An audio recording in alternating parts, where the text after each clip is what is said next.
تو کہانی جتنی ہے اس سے زیادہ ہے، کیونکہ یہ بھی پتہ چل رہا ہے انہوں نے چیٹس دی ہیں مومنہ اقبال صاحبہ نے، اور ان چیٹس میں ظاہر ہے کہ وہ دونوں کے درمیان چیٹ ہے، تمام چیزیں تو نہیں دی ہوں گی، ممکنہ طور پر ثاقب چدھر صاحب اس سے آگے چیزیں دیں گے، تو ان کا تعلق ٹھیک تھا، یہ بھی پتہ چل رہا ہے، بیرون ملک سفر بھی کیا ہے یہ بھی پتہ چل رہا ہے۔ تو یہ کہانی، اور مومنہ صاحبہ اس پر اپنا ریئیکشن دینا چاہیں تو وہ بالکل دے دیں، یہ خاکسار حاضر ہے، ان سے بہت سے صحافیوں نے رابطہ کرنے کی کوشش کی، انہوں نے میڈیا کو جس حد تک خود انوالو کرنا تھا وہ کرنا چاہتی تھیں وہ ہو گیا، لیکن صحافیوں کے سوالوں کے، اور بہت سے صحافیوں کے سوالوں کے انہوں نے جواب نہیں دیے، لیکن میں تو یہ عرض کر رہا ہوں کہ یہ پلیٹ فارم حاضر ہے، مجھے پی ایم ایل این سے، ثاقب چدھر صاحب سے کوئی ذاتی پرابلم تو ہے نہیں، ان کی پالیٹکس میں ان کی جو پوزیشن ہے اس سے پرابلم ہو سکتی ہے، ان کی جو عوام کے لیے پالیسیز ہیں ان سے پرابلم ہو سکتی ہے، مجھے ان کے ذاتی معاملے سے، اور اگر وہ بالکل ہڈن ذاتی معاملہ ہے تو اس سے میرا لینا دینا کیا، لیکن اب جو چیزیں پتہ چل رہی ہیں وہ بالکل مختلف ہیں، اس لیے مومنہ صاحبہ اپنا ریئیکشن دینا چاہیں تو دیں۔ سوشل میڈیا پر یہ جو بات کی جا رہی ہے نا کہ ان نون لیگ والوں سے کسی کی بہن بیٹی محفوظ نہیں، تو ٹھیک ہے کہ اداروں کا کام ہے، وہ شہریوں کو تحفظ دیتے ہیں ہر قسم کی بلی کے اگینسٹ، ہر قسم کی ہراسانی کے اگینسٹ، لیکن کہانی جو ہے سامنے صرف وہ نہیں ہے، کہانی کے کچھ اور پہلو بھی ہیں جو سامنے آئیں گے، اور یہ کہانی بالکل بدلی ہوئی کہانی کے طور پر بھی آپ کے سامنے آ سکتی ہے۔ تو the matter should have been، یعنی یہ ان کا آپس کا معاملہ ہو سکتا ہے، the matter should have been handled privately، لیکن اب مومنہ صاحبہ اس کو لے آئی ہیں تو ثاقب چدھر صاحب بہت ساری چیزیں سامنے نکال کر لا سکتے ہیں، ان سے تو پی ایم ایل این کے لوگوں کو بھی پرابلم ہو گیا ہے، پی ٹی آئی کے لوگوں کو پہلے ہی پرابلم تھا کہ تم نے ہمیں دھوکہ دیا ہے، لیکن مومنہ صاحبہ کہہ رہی ہیں دھوکہ دیا ہے، اور اس میں کچھ اور چیزیں بھی انوالوڈ ہیں، انہوں نے تو ان کی جو اہلیہ ہیں ان کو بھی اب اس میں گھسیٹ لیا ہے، دیکھتے ہیں اس میں سے کیا نکلتا ہے، کیونکہ کہانی بہت بڑی ہو گئی اور میں کچھ چیزیں معلوم کر رہا تھا، وہ چیزیں معلوم ہونے کے بعد اب میں آپ کے سامنے یہ کہانی رکھ رہا ہوں۔ دوسرا ہمارے سامنے کیا ہوا، دیکھیے بہت انٹرسٹنگ کہوں میں اس کو یا نہ کہوں، میرے لیے مشکل چیز ہے، لیکن جو بشرا بی بی کا معاملہ ہے، ان سے ہونے والی ملاقاتوں کا معاملہ ہے، تو ارباب محمد طاہر صاحب کی عدالت نے کیا کیا ہے، احتشام کیانی صاحب ہمارے سامنے یہ پوری خبر رکھ رہے ہیں، اور وہ یہ کہتے ہیں کہ ایک حیران کن فیصلہ ہے، عدلیہ میں اب حالات یہ ہو چکے ہیں کہ ایگزیکٹو کی خواہشات کے خلاف فیصلہ دینے کا ججز سوچ بھی نہیں سکتے، ہماری جج صاحبان ایگزیکٹو کی خواہشات کے خلاف فیصلہ دینے کا سوچ بھی نہیں سکتے۔ وہ کہتے ہیں ایک مثال لے لیجئے، اسلام آباد ہائی کورٹ کے جسٹس ارباب محمد طاہر نے بشرا بی بی کی فیملی سے ملاقات کی درخواست پر فیصلے میں لکھا ہے کہ کوئی ایسا ریکارڈ پیش نہیں کیا گیا، یہ بشرا بی بی کے حق میں باتیں ہو رہی ہیں، کوئی ایسا ریکارڈ پیش نہیں کیا گیا کہ بشرا بی بی سے ملاقات کرنے والی فیملی میں سے کسی نے جیل رولز کی خلاف ورزی کی ہو، یہ لوگ ٹھیک ہیں، بشرا بی بی کی فیملی والے ٹھیک ہیں۔ پھر آگے وہ کہتے ہیں جیل سپرنٹینڈنٹ خود مان رہا ہے کہ بشرا بی بی کی حال ہی میں سرجری بھی ہوئی، اور یہ بھی تسلیم کر رہا ہے کہ 17 اپریل کے بعد ان سے خاندان کے کسی فرد کو ملاقات کی اجازت نہیں دی گئی۔ یہاں بھی بشرا بی بی کے حق میں اور ان کی فیملی کے حق میں بات جاتی ہے، جیل حکام کے خلاف بات جاتی ہے۔ پھر آگے جج صاحب کہتے ہیں سپرنٹینڈنٹ اڈیالہ جیل کے پاس جیل رولز کی خلاف ورزی پر ملاقاتوں پر پابندی لگانے کا اختیار ہے، لیکن موجودہ کیس میں کوئی خلاف ورزی ظاہر نہیں، یہ بھی جج صاحب نے اپنے فیصلے میں لکھ دیا ہے۔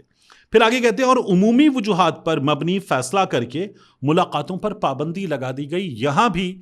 جج صاحب جیل حکام کو غلط قرار دے رہے ہیں۔ پھر آگے جج صاحب کہتے ہیں کہ سپرنٹینڈنٹ جیل نے بشرا بی بی سے فیملی کی ملاقات کی درخواست سے متعلق حالات کا آزادانہ جائزہ نہیں لیا، پھر جیل حکام غلط ہیں، یعنی مسلسل فیملی ٹھیک، جیل حکام غلط، الزام غلط ثابت ہو رہا ہے بشرا بی بی کی فیملی پر۔ آگے جج صاحب کہتے ہیں کہ اختیار کے استعمال میں غور و فکر کا فقدان نظر آتا ہے، یہاں پھر جیل حکام غلط ہیں، اختیار کے استعمال میں غور و فکر کا فقدان نظر آتا ہے، لیکن اس سب کے باوجود ہم سپرنٹینڈنٹ اڈیالہ جیل کے آرڈر کو غیر قانونی قرار نہیں دیں گے،